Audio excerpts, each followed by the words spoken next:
So I am truly delighted to introduce Ted Kelly, who got his PhD in 1970 from our math department.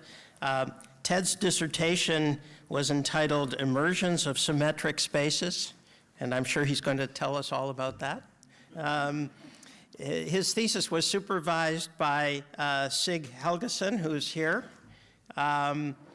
Ted held academic positions for a while, and then he turned his skills to the insurance business, first joining Aetna in 1974.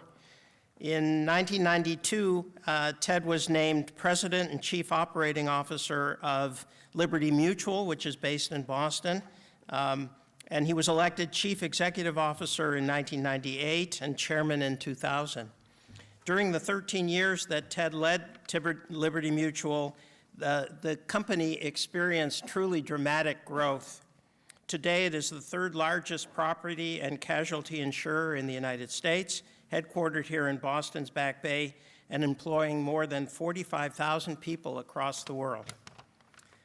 Ted retired from Liberty Mutual a little less than a year ago, but continues as chairman of the board. In September 2011, Ted was named chairman of the Board of Trustees for the Boston Symphony Orchestra, and in addition, he's a member of the Board of Directors for the Bank of New York Mellon Corporation, the EMC Corporation, and the American Ireland Fund. Kelly is a fellow of the Society of Actuaries and was recently named fellow of the American Academy of Arts and Sciences. Ted has supported MIT in a number of ways. He's a member of President Hockfield's Advisory Council on Regional Engagement and a member of the Corporation Visiting Committee for the Department of Mathematics. Over the years, Liberty Mutual has supported graduate students in the math department with expendable fellowships and is currently in the process of endowing a Liberty Mutual fellowship which will support a math graduate student in perpetuity. These Dean's Colloquia are designed to expose the MIT community, our students and faculty and others, to people who have really done unusual things. In our classes, we extol the virtues of people who have won Nobel Prizes or Fields Medals, but it's important to realize that a great education, for example, in mathematics, prepares you for really unusual accomplishments in life. And we're really delighted that Ted has come here today to tell us about his trajectory. I'll tell you what I'll be. Thank you, Mark, and thank you all for coming. Before I start, there are a couple of people I want to recognize that are pretty important to me. My wife, Debbie, and my daughter, Sonia. I thank them for coming. And it's a great honor to have Sig Helgeson here. I'll touch him on my talk, and he's had a great influence in my life and career, and thank you. Obviously, if I you take the topic, it's about my trajectory. This morning, my daughter called me and said, well, is your speech ready? And I said, yeah, I was born and I'm still alive, and I'm filling in the details sometime this afternoon. And maybe what I'd like to do, if you think about a person's life, it's not a perfect parabola like an arrow is fought. I mean, things, as people say, life is what happens when you have other plans. And of course, it's not an existential Brownian motion where you're sort of subject to the random molecular movement around you.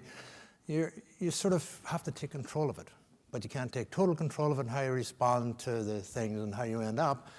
And sort of where I started and where I ended up, and where I thought I was going, ended up very differently. And maybe it's a good place to start. I was actually born in in 1945, and sort of an interesting time as I look back in my life.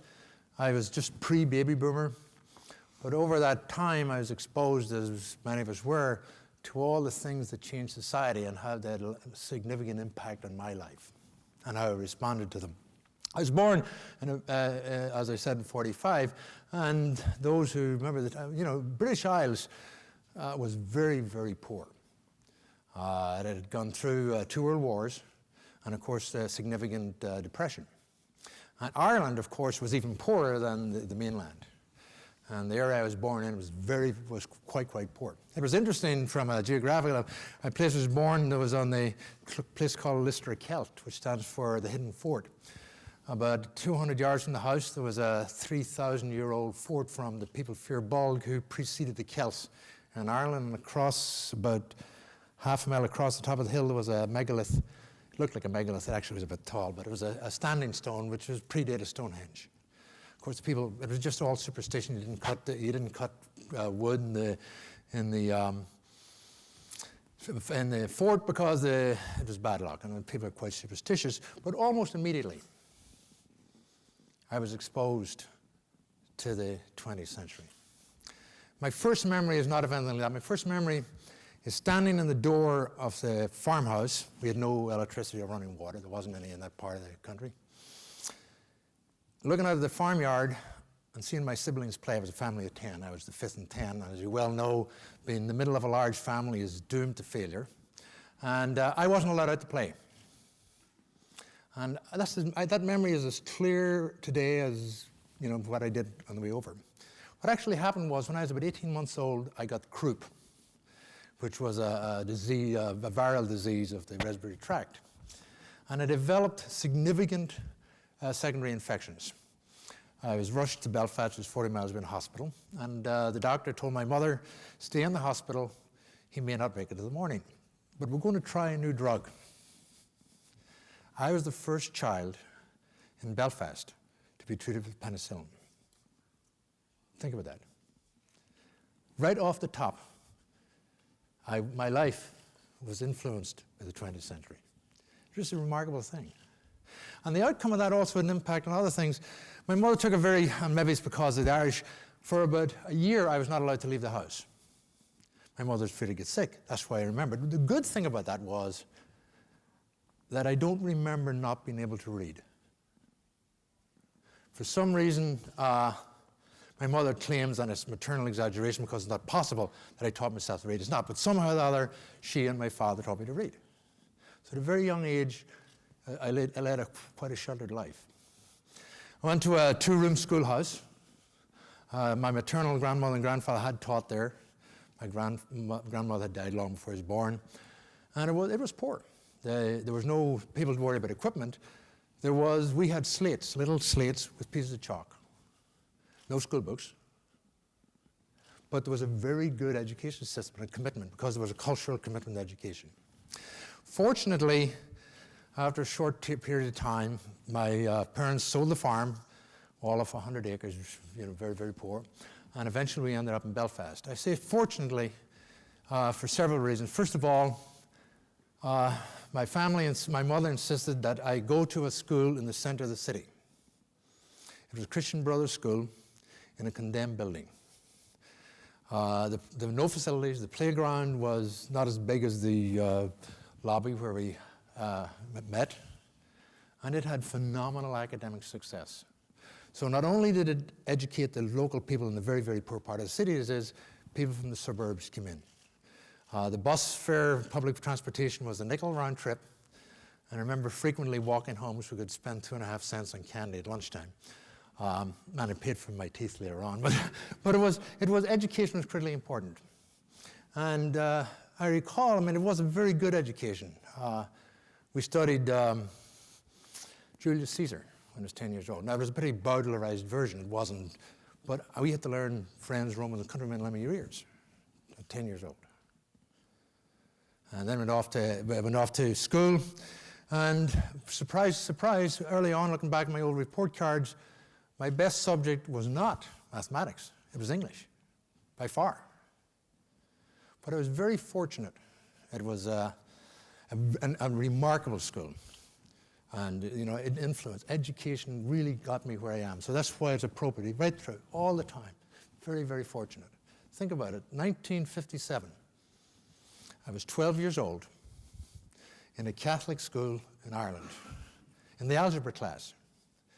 And the priest came in and said to me, Ted Kelly, what do you think about abortion?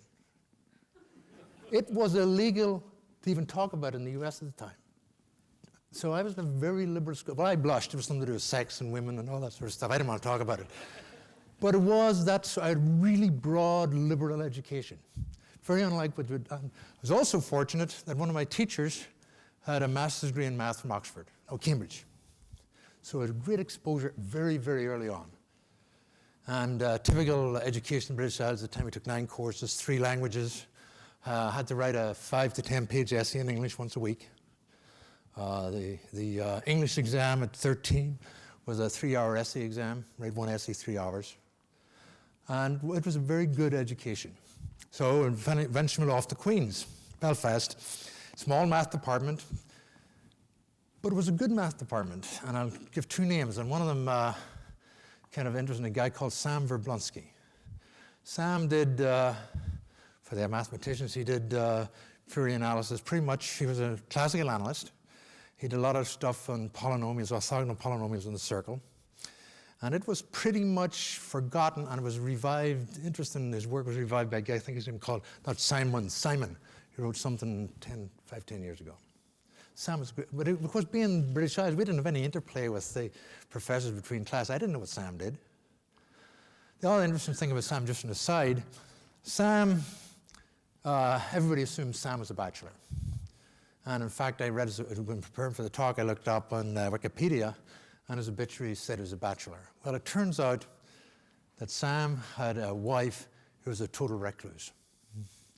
And very few people, I got to know it after him back and visited Sam, sort of a man that, a strange guy, did all that great mathematics. The other guy was a guy called Ralph Henstock, who developed the Henstock integral. There are functions that are not the big integral, but are Henstock integral. And but we didn't know this. I mean, he just taught us stuff, and you went in class, you were lectured to, and you left. The other thing, of course, I did very much British Isles things. I did 1 course beside mathematics. I took a year in physics. And I could have gone on 4 years, but I decided I'd get out after 3 years, and I'd try to come to America. My father had come to America early on, and in his career before him, he didn't come back and marry my mother. Heard of MIT, and Sam Verblonsky said, Kelly, if you can get into MIT, go to MIT. So I got into MIT. And I remember well my first day, and I walked in, and Norm Levinson was the chair of the department. Oh no, head of graduate studies. And he said, sat down, and he said, very, very pleasantly said, well, I suppose in typical British tradition you did far too much analysis. That's an inside joke, but he did. That's what he said. And I said, what do you mean? He said, you did too much analysis. Do something else. That was the end of the discussion. So I signed up for Dan Quillen's geometry course, which was way over my head. Way ahead of. Signed up for different courses. I signed up for Costin's, maybe next year league groups. And I got started. And then one day I drifted in. There was this Icelandic guy I heard was doing great mathematics, and I decided to send him second year in a course in symmetric spaces, and that's my first introduction to Professor Helgeson. And it was an interesting time. Talking about it earlier, it was the excitement of his Singer and Mikatia had announced the index theorem a couple of years before. They hadn't published the proof. Everybody was waiting for the proof. It was just a thing. Helgeson was doing all the great work about analysis on manifolds, and it really, his book on symmetric space had founded sort of the modern Riemannian geometry in the way it should be done. Algebraic geometry Artin was starting to get going. It was really, really excitement. And of course, right in the middle of things was Irv Siegel. And Irv used to sit in, as I was saying earlier, Irv was a force of nature. And Irv would sit in if there was a seminar in his interest, he'd sit in the middle and make negative comments if he disagreed with the lecture. But it was an interesting, fascinating place. The thing that really struck me about MIT, and it's still, and Mark Cass and I were talking about it earlier, I remember going to Harvard. I don't want to knock another institution. It's a wonderful institution. But and talking to the students there, they had less interaction with the faculty than MIT had. And there were sort of 2 reasons for that. And MIT math department has this incredible commitment to education in the broadest sense. Arthur Maddock owned the calculus course. If you took calculus in MIT, and probably still, you don't take it from some TA. You get it from the real math. It's a hugely important tradition. So it was a fun place as a student to be in. The accessibility. I also think, I know the math department hates building too. And they want to spend all sorts of money fixing it up. But the actual shape of that physical plant, I think, led to part of that intimacy. Because you could walk down the corridor, and the faculty was there and available. It is really remarkable. It was an incredible experience. So I started working on my thesis. I went to Professor Helgeson and said, well, I'd like to do something, and he said, well, why don't you take there's some interesting stuff. I said, I did some stuff a while ago, if you take geodesics and the manifolds, the extreme points, and start fiddling around with that, sort of. So I did, and I was doing some interesting stuff, and began to noodle around with it. And one day I happened to be going through the stack in the library. I probably suffered from ADD, and I saw this thing called immersions, about zero-tide immersions. Now, a fascinating problem always interested me, and even as a kid, I said, you knew even before you knew anything about topology, that if I drew a circle like that, it was a circle, and if I drew a circle like that, it was a circle. How do you tell the difference mathematically? Curvature stuff. So I was always fascinated with the concept of shape. So I started to look at this stuff and wasn't making much progress, but really was interesting. So just before Christmas, Professor Helgeson said, well, Kelly, you got to think of getting out of here. And what had happened the year before, my support had run out, and I was teaching at Boston College, 2 or 3 courses, and touched back later. And I said, well, I plan to get out this year. He said, but you don't have anything done yet. And I said, well, I've got a week off at Christmas. I'm going to get a lot done. And he laughed. I was, of course, 24 or something. I came over when I was 19, so I was still quite young. And looking back, it was a ridiculous thing to say. But I happened to be, Debbie was out one night, and I was feeding Sonia. Sonia was about a year and a half. I remember as well, I was feeding her rice. And right in the middle of feeding her, it was like a flash. I saw the answer to my problem. Just boom. Right from, and I sort of explained quickly, a Japanese guy had shown that you could take a certain type of space and using groups, immerse it on this tight. And almost like it was instant sight, I said, that immersion, you can reverse that. If you have that immersion, and it turned out the very important thing called second fundamental form, for people who know what I'm talking about, had a very trivial representation. And algebraically, I proved it, got it done. So I said, we were all excited when to see Professor Helgeson, and he said, write it up, let me see it. Well, I have lousy handwriting. So I decided to go out and rent a Selectrix. And remember what a Selectrix was? The old IBM with the little changeable ball. And I sat for almost 2 days straight, one finger, typing my thesis. And I brought it in to see Helgeson, and he called me the next day. He said, I can't read this. He said, this is typing is awful. He said, go back and do it by hand. So I went back and did it, and I ended up. So as in my defense at the end of the year, there was Izzy Singer and Ro Goodman. I was nervous to get up. And I said, the problem is, consider a manifold. And Izzy Singer said, a manifold? And I was, oh boy, compact kinetic manifold. So it went pretty well. I had my thesis, got it done. I was feeling good. And it was a tough time in academic life. The physics job market had fallen off the table about the year before. And math was getting pretty tight. And I went quite a few places. I had been teaching in Boston College. I wasn't going to get there. And I got a job in Holy Cross. Great, Holy Cross, close enough. Debbie's from Central Massachusetts, going to be ideal. Be able to commute back and forth, come to MIT for seminars, it'd be really great. And, as I often think about it, roads not taken. Had I ended up there, it is possible. You never know how life would have been, going back to the, stimuli, that it would have been content and, sort of get into a rhythm of life. But this was, about the start of May, this was during the Vietnamese War. Now, just digress a little about the Vietnamese War and how I sort of think about it. people in our generation are very affected by it. I recall I came over in 1965, so 1964 Christmas, watching BBC News at home. And they showed a firefight in the Mekong Delta.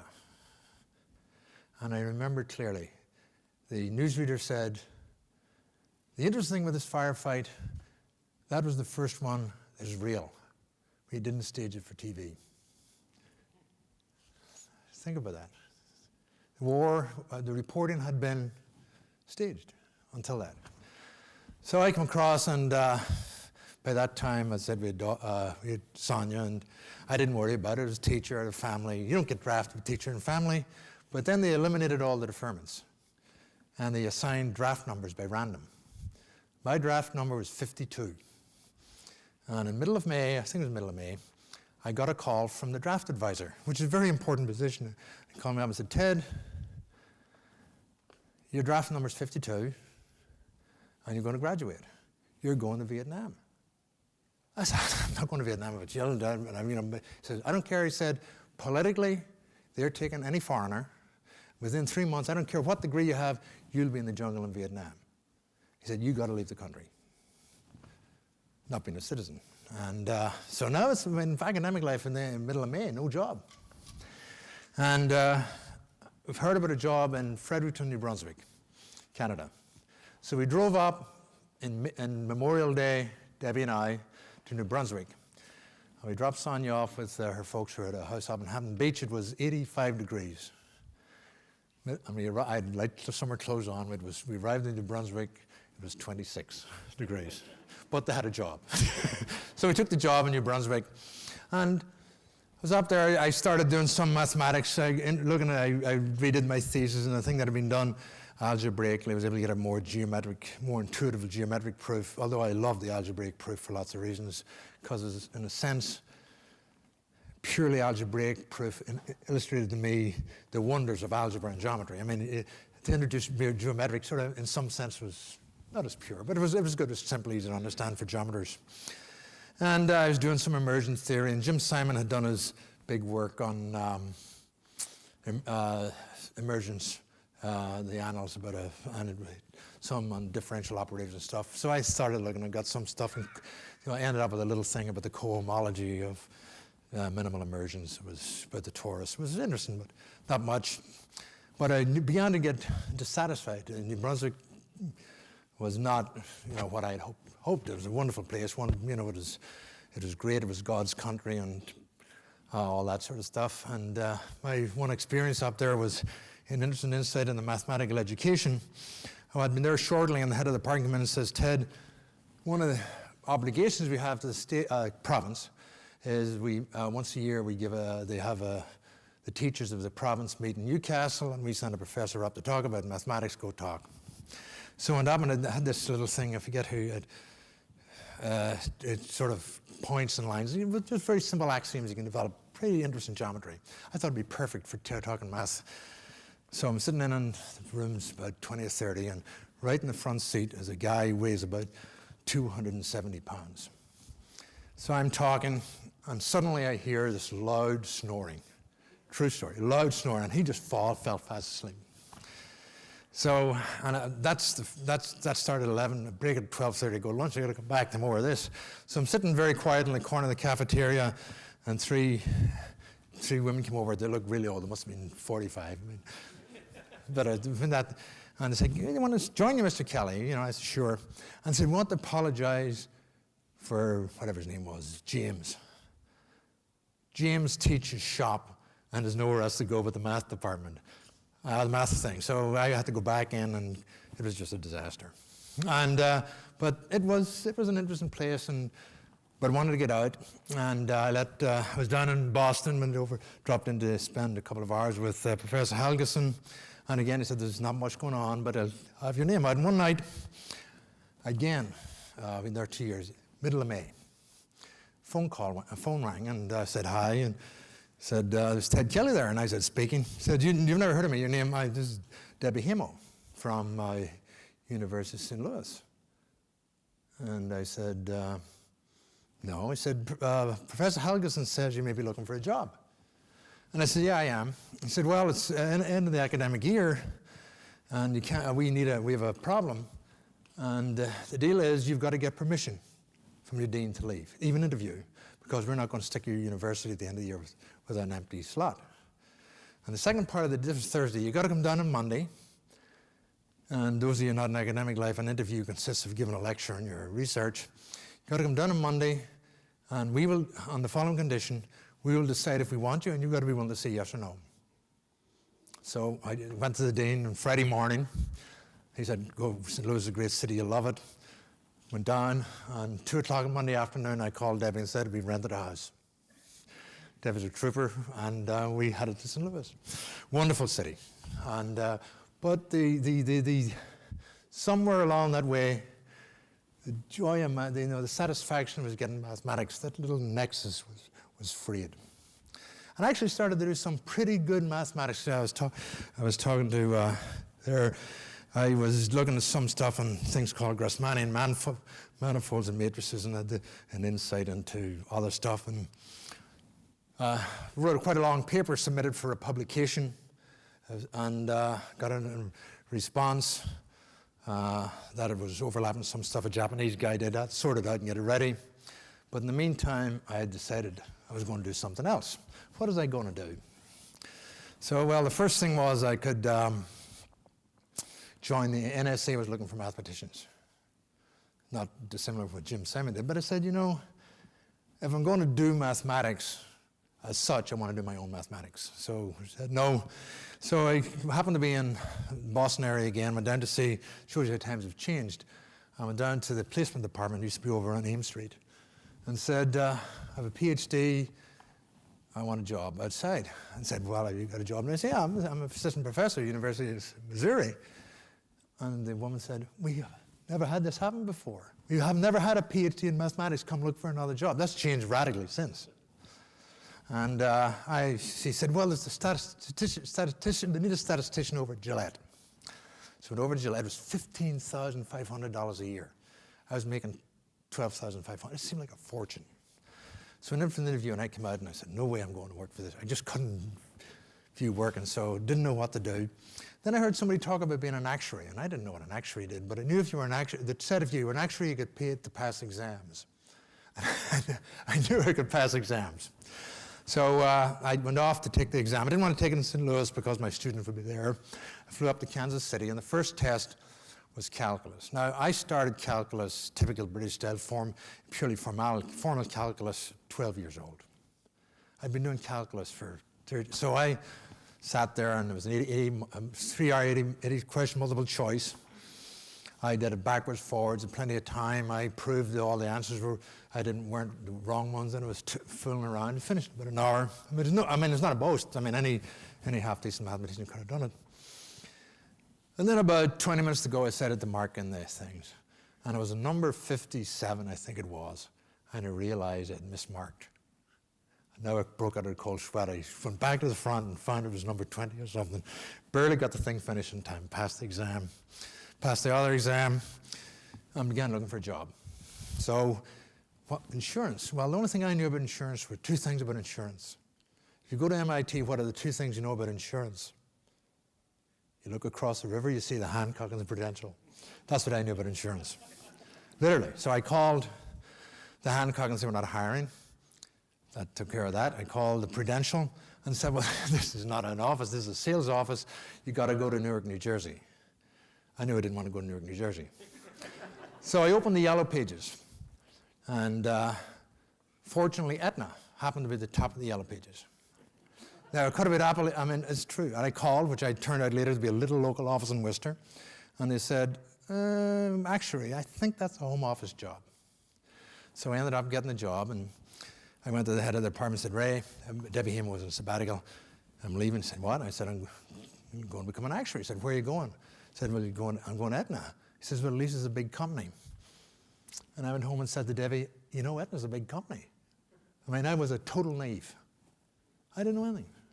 And I was there, and after about a year, I said to myself, you know, if I work really hard, I could become an assistant vice president one day. You know, I never did become assistant vice president. I skipped it somewhere along. But it was a great experience. Now, go back how things overlap. One of my best friends, when I was at MIT, was working on a thing called Project Mac in Kendall Square, multi-access computing. It sounds so primitive in this state of online computing. The idea that you could have more than one person access the same core at least at one time. So I got to Aetna, a wonderful boss. He said, okay, we have this computer and it's tied into the mainframe. Do it. So I started doing some stuff, and I do remember well, there was that was 74, but early 75, there was a notice came out, today 100 people didn't use online term, were on the computer at the same time. It's almost inconceivable how much things have changed. So again, I got some really great lessons. One of the first jobs first major job, I had to look at some reserves and accounting issue. And it was different then. I got a whole pile of hollows cards, a bunch of cards, loaded them in a card, wheel them down to the computer center, knocked on the door, and then loaded them up. Nowadays, your computer center, you got to do through security, whatnot. And load them up, and the results kept looking funny. There's supposed to be a balance sheet for that area of about 300 million, and it kept coming out at about 175. So I said, making a mistake. I kept looking and looking and looking. And then I realized, do you remember how many you ever do punch cards? There was an overpunch missing on every amount over $10,000.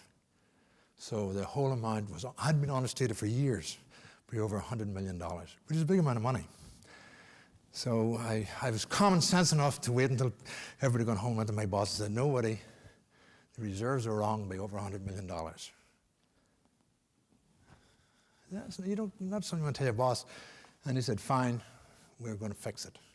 Which lesson right there. It wasn't hide it. It wasn't look the other way. It was fine, we're going to fix it. That was a great lesson. And so I did okay. Things moved along pretty well and got different jobs. And at one stage, I was in the pension department we were taking in very large deposits. And I was looking at some of these large deposits in the guarantee. And I had this insight one day, what we're doing there is we're really selling a bond at face value. And if it's a bond at face value, you got to understand activity, and I better understand Black-Scholes theory and do some pricing.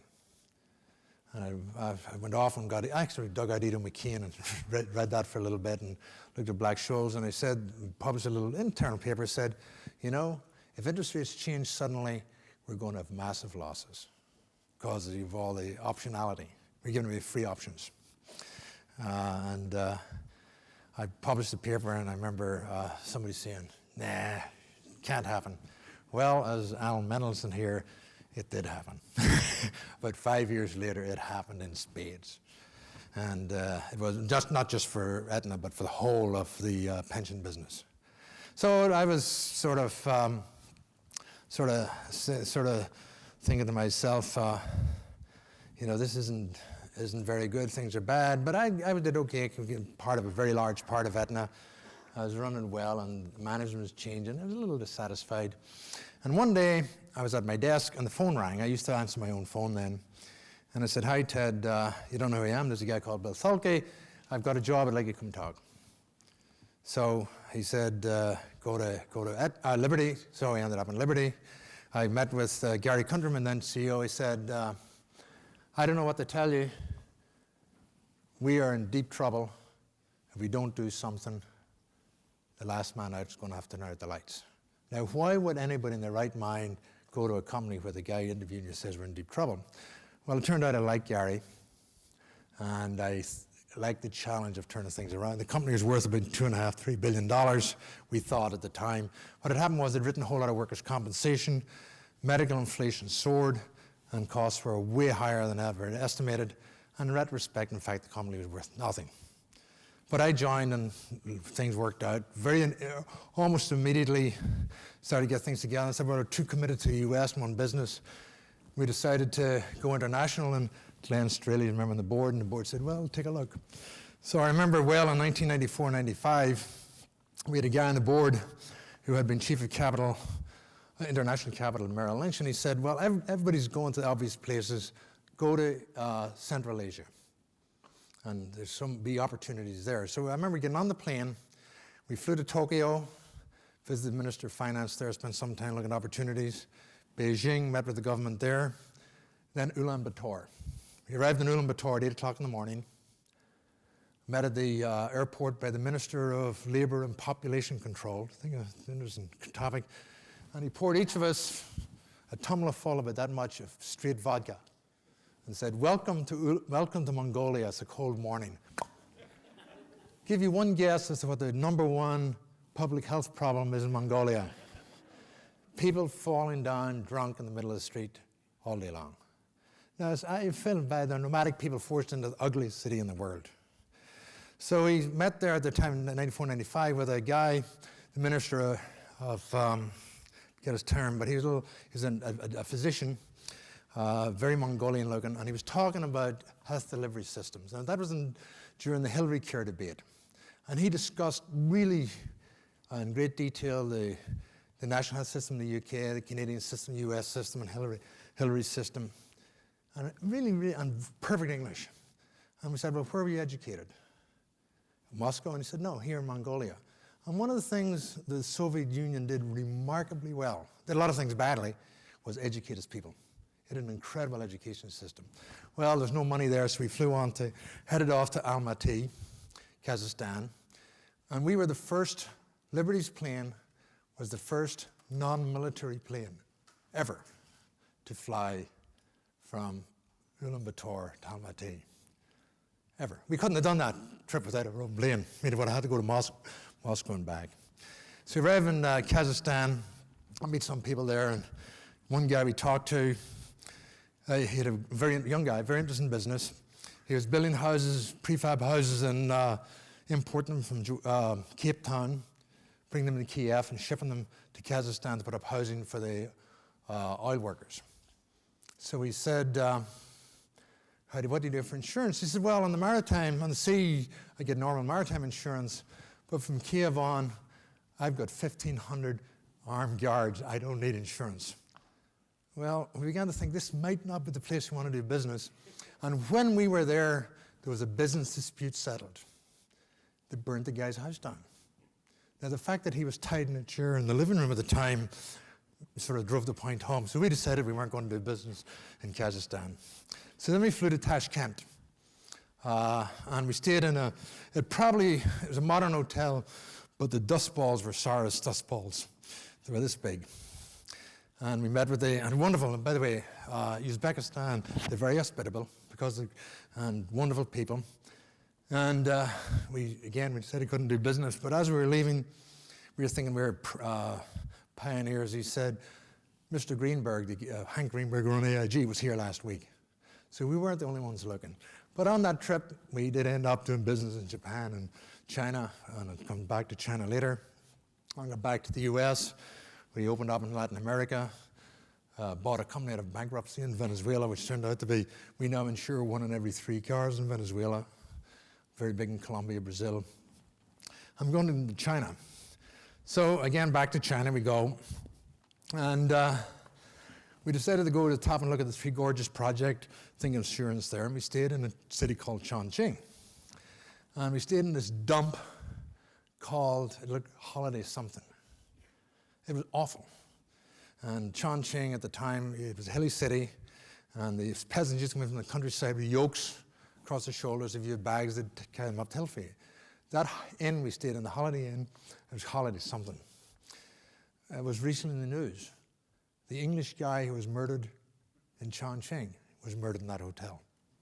And we got to Chongqing and a very successful business. And nothing to do with me. We had very good people. We had very good government relations. And in fact, one of the great honors Liberty had was we hosted Wen Jiabao to a large lunch. Because of Liberty, he chose Boston as the city he visited. We hosted him, it was about 12 years ago. And then I was back in China a few years later and I was sitting in the Hall of Nations. You know that you see it on TV, and Wen Jiabao is here and I'm here. This kid from, country, Northern Ireland, talking to the Premier of China. He said, well, Mr. Kelly, what are your ambitions in China? I said, well, I'd like to have a business maybe $600 million, billion. He said, very ambitious. He said, what do you need? Through an interpreter, and we were looking this way, he's here. And I said, well, we need two things. Want a license in Beijing. He said, well, let's see how you do in Chongqing first. What else do you need? I said, well, there's part of the business we can't write without a Chinese partner, and we don't have a Chinese partner. That was Monday.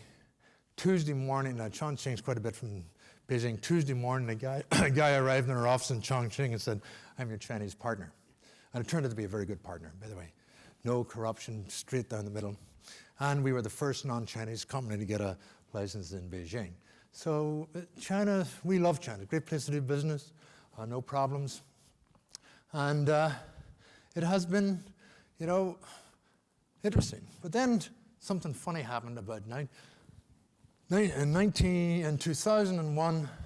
I was driving to the office one day, and board day, and I heard in the news that a plane had hit a building in New York. They sort of a little Cessna or something. And actually, we were having an audit committee meeting, and Glenn Straley was chair. And I walked in and I said, a plane hit the building in New York, no big deal. And then my assistant came in and said, another plane has hit a building. It was 9/11. And we decided, the next day was a board meeting. I said, what am I going to go in? I can't go in and say, I don't know what's going on. The board will lose confidence. So I said, that we got to come up with a number. So the number was, we said we lose $1.5 billion. And it turned out, we told the board $1.5 billion. And probably more, but that'll be a reasonable number to work with. And it turned out it was about $1.5 billion. Very different. We lost a whole lot of other money that year. We reported out an after-tax loss of $1.7 billion. In addition, shortly after that, about 6 months, where now our capital is reduced to about $5 billion again.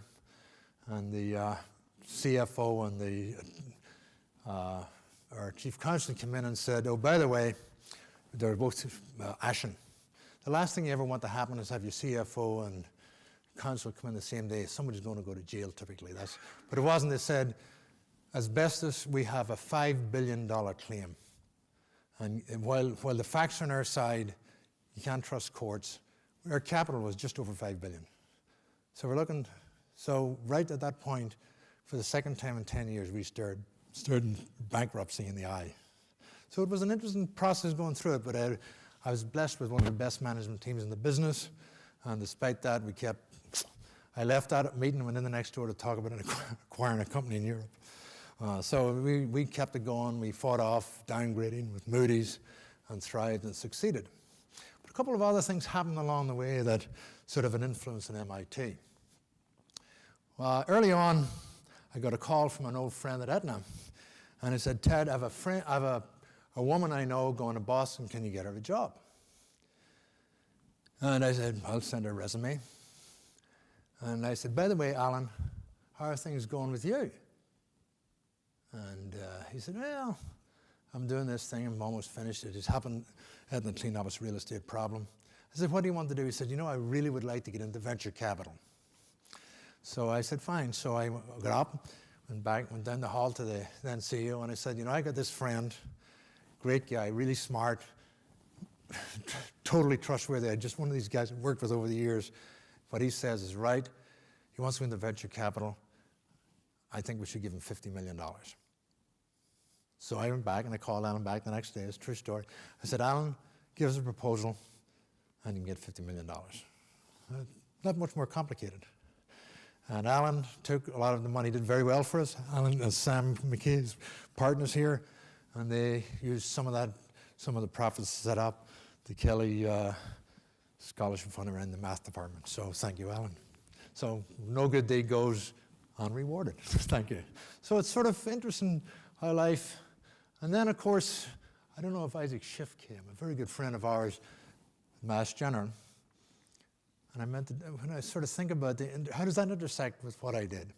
Well, I did the radon transform, and the radon transform, under Siggy Helgeson, talks about if you take a plane and you have some, you've got this amount of information, and you slice across it, can you reconstruct the total from the information in the slice? And the answer is you can. You're reversing that this radon transfer, reversing that process. And that is the underlying theory for MRIs. Planar slices and then reconstructing the hull. So there is a sort of a interest in how life, although its trajectory keeps going one way, it ends up influencing the other way. And it all comes back at different times. Really good people got involved in my life. And one of the great people was my wife, Debbie. Incredible support. She was willing to take the risk with me. Professor Helgeson took me on as a student, encouraged me when I probably, when it probably in the end was not. I mean, it was, the odds of my getting it done were low. Supported me, got me the job to move from Canada to St. Louis. So it is with great pleasure that I can recognize some of the people and here today and thank them for the help along the way. Thank you. Sure. So Ted is willing to answer a few questions.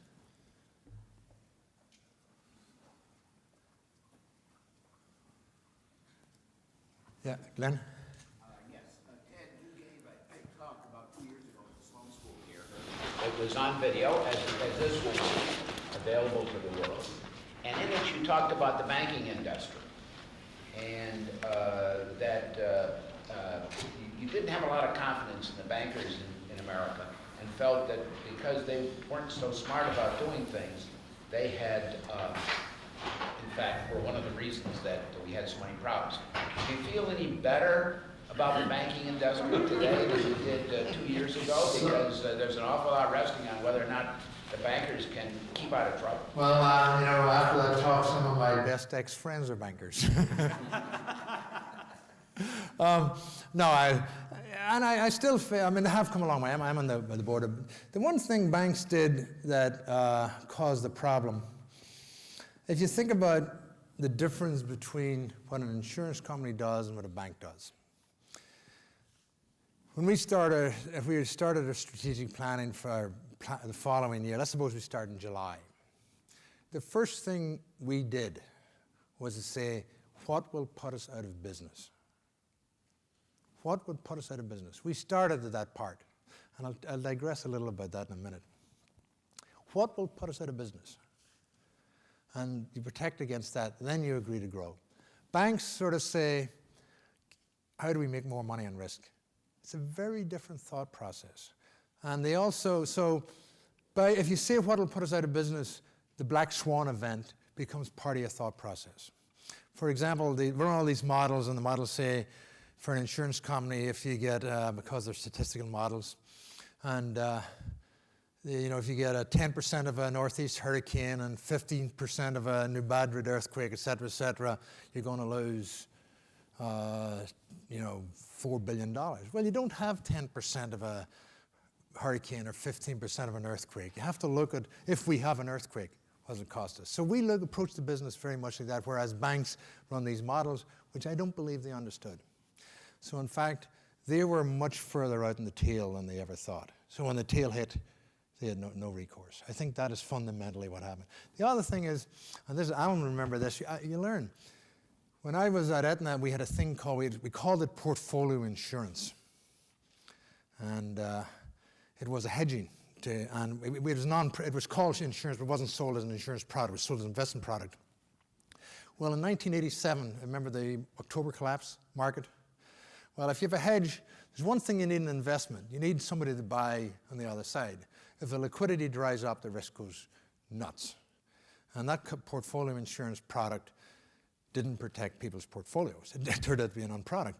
So we were exposed then to the thing. The other thing is, and this is sort of, you look back, I mean, people just don't remember lessons.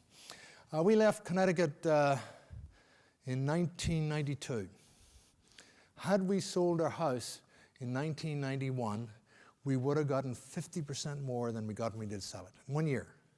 So the idea that housing costs couldn't fall dramatically was nuts.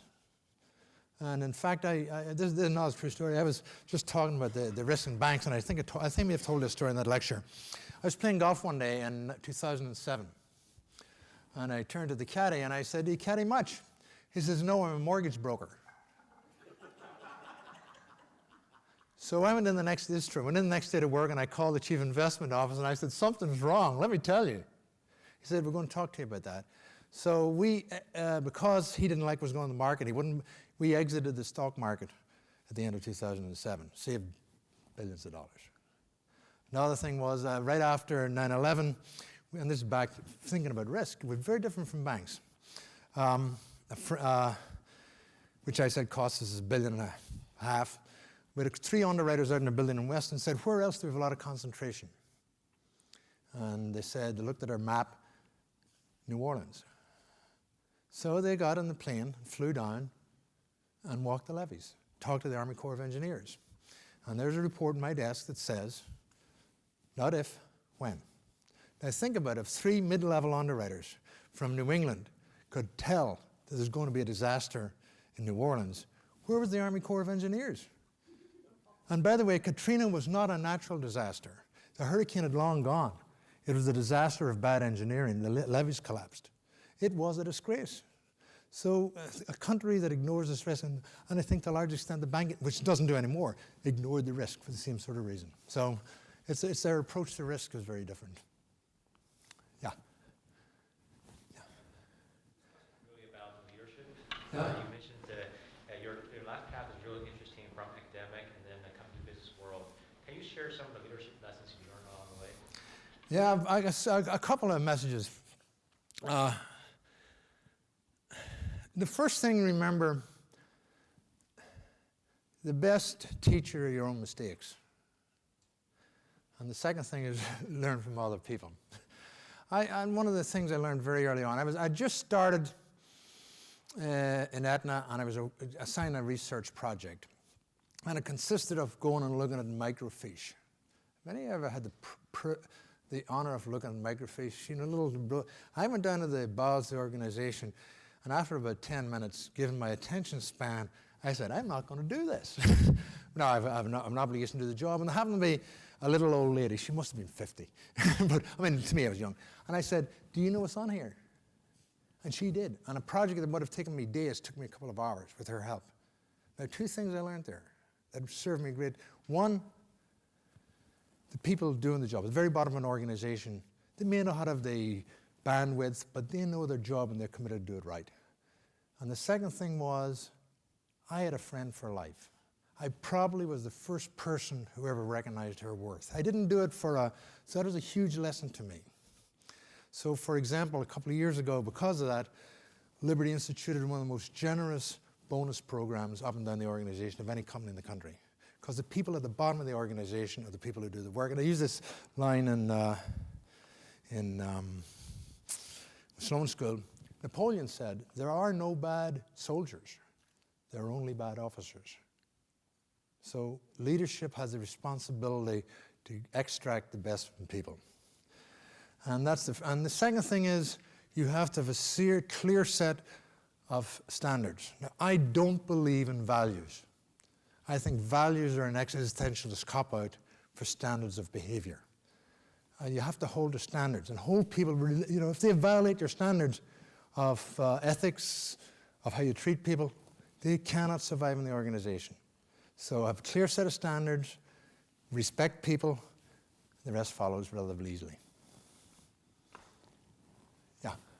Returning to the question of the banking industry versus the insurance industry, when I talk to undergraduate math majors, there's the one, when you set aside the ones that are going into academia or going into engineering, a large fraction of the remainders seem to be going into finance. They're going to, every summer, they're going to internships at Wall Street or a banking firm or a finance firm, and that's where they're going after they graduate. So should they be looking at the insurance industry, or what would you see as the... Well, it's kind of interesting. When I was very unusual when I joined, but right now in Liberty, we have at least 2 other mathematics PhDs. One, a guy called Eric Brocious, who actually was at MIT for a while, then taught at Wellesley for years. He's in algebraic geometry. And the guy who runs our Polish company, Michał Krzywinski, was in the Institute of Advanced Studies for a couple of years. So we actually do have some pretty good mathematicians. Sort of, if you call algebraic geometry real, no. No, so we do get people. It's pretty, we will provide very attractive incomes to people, but, for a young person, and in fact, Mark and I were talking about it earlier, the allure of the quick money in Wall Street is, very much, and I think that pendulum is going to eventually swing back. But the key, it's sort of, people ask me for advice, career advice, and I always feel a little, giving career advice. But a couple of things, never do something for money. If you do the right thing and you get the money that's appropriate and reward you. And two, if it's not fun, do something else. So I think a lot of people who do end up in Wall Street find out after a couple of years it isn't that much fun. But in the meantime, they make a lot of money. So the pendulum will swing. That's just the nature of the free enterprise system. We'll eventually figure out we're paying too much money somewhere and move it elsewhere. The government will screw it up if it tries to do it, but the free enterprise system will do it. Yeah. Due to the insurance industry.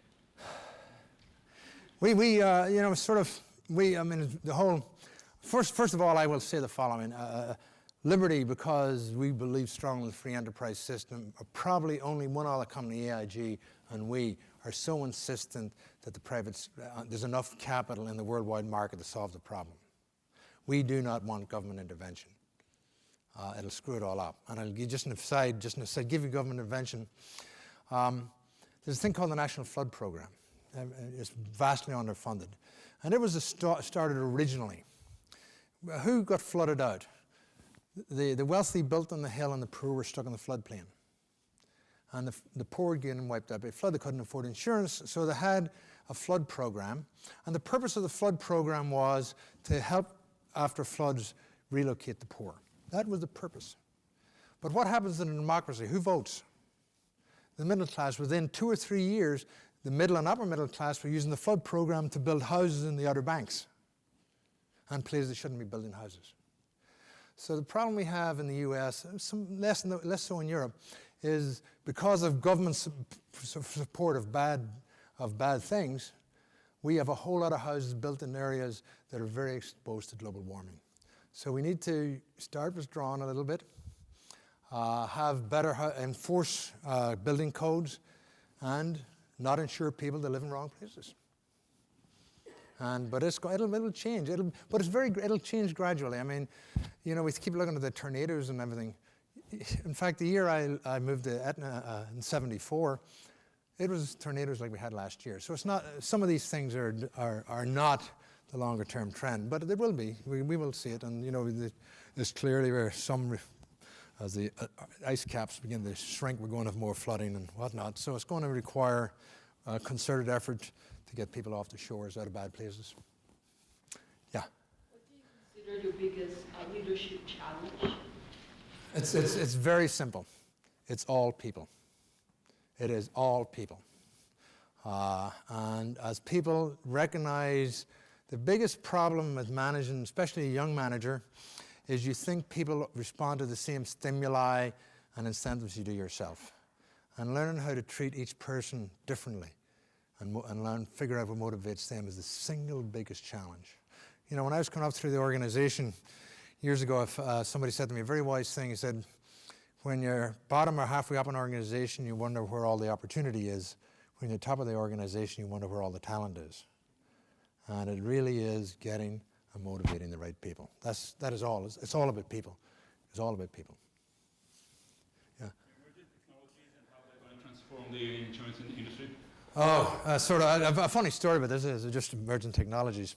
2 stories. Back in the .com era, I had a young guy, brilliant young guy, up in our IS department, and he called me one day and said, I've got to come and talk to you. He sat down and said, Ted, everything we're doing is wrong. He said, the internet's going to change everything. We've got to change everything we're doing right now. And I said, Bill, fine, we'll wait. And about 6 months later, he called, Ted, I've got this great opportunity. I said, what is it? He says, I'm going to be the chief operating officer of a new company, .com company. I said, and if it goes well, I'm going to make huge amounts of money. And I said, well, what should you advise? I said, Bill, you're a young guy. You're in your early 30s. You have an opportunity. If you think it's real, go for it. So he called me about 3 months later and said, I want to come and introduce my CEO. And he said, I said, what's your business model? And the best I could figure the business model was the CEO would create buzz, and that was it. This was the dot-com problem. So roughly by that time, we had a consulting company. He kept saying, you got to worry about dot-com, get back technologies.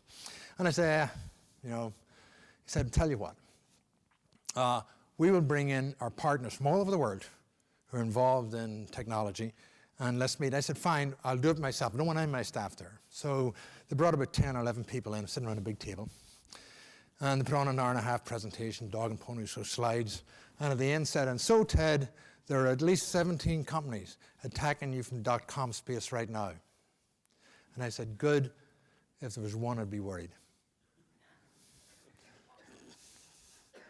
Because they were going bankrupt themselves for bankrupt. So it turned out it was a bust. However, that having been said, there's a whole lot of things. I'll give you a little lesson on what worries me. And it's really, we have 3 grandchildren. Debbie and I were over in the fall helping our daughter do something. And on Sunday afternoon, we were watching a football game. And I suddenly noticed the 3 grandchildren left. And we were in the family room. They were in the living room, they're sitting on the couch. The oldest, who's 12, sitting in the middle, and his sister on one side, and the youngest on the other side. And they were watching a little video on an iPhone. And they had a big screen TV in front of them. So already, you can see how we all consume information is already out of date, each of us. The people coming up behind us, not too far, are going to consume information and expect that information to be totally different. And we have got to be constantly, and are constantly experimenting with how to do it. The technology, they build big data. I'm an EMC board. Big data is the whole thing right now. To take unstructured data, extract useful information from unstructured data, huge issue. Use probabilistic theory for filling in empty data. How that data is used. And by the way, the users of the data will not be the actuaries and the investment people. It'll be the people who will get information in a usable way. So so all I can see is we're investing a lot of money. I'm working with MIT on it. All we can do is constantly experiment. And we're going to make a lot of mistakes, but let's hope along the way the right one. But it's going to totally. That was a huge lesson to me watching my grandchildren. When they're 10 years from now, their whole way of using data, the whole way of approaching the world will be so different from any of us. There will be it's going to be it's exciting and almost frightening too. So I don't know if I answered your question. So. Yeah. You mentioned that your life was really not merely a Brownian motion. Yeah. How much of it was planned? Planned. Not planned in the sense of, that's a good question. No, not planned at all. I never dreamed of being the CEO of a company. But once I got in, I set plans. But Debbie and I always had some things we shared. We'd be together. We'd do the best thing for our daughter, do what we could, take advantage of opportunities. Somebody asked me after I retired how much influence luck had on my career. And I'm going to give you a strange answer.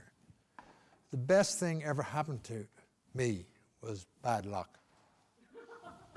Because it's how we handled the bad luck and made the 90-degree turns when things went wrong that led to where we were.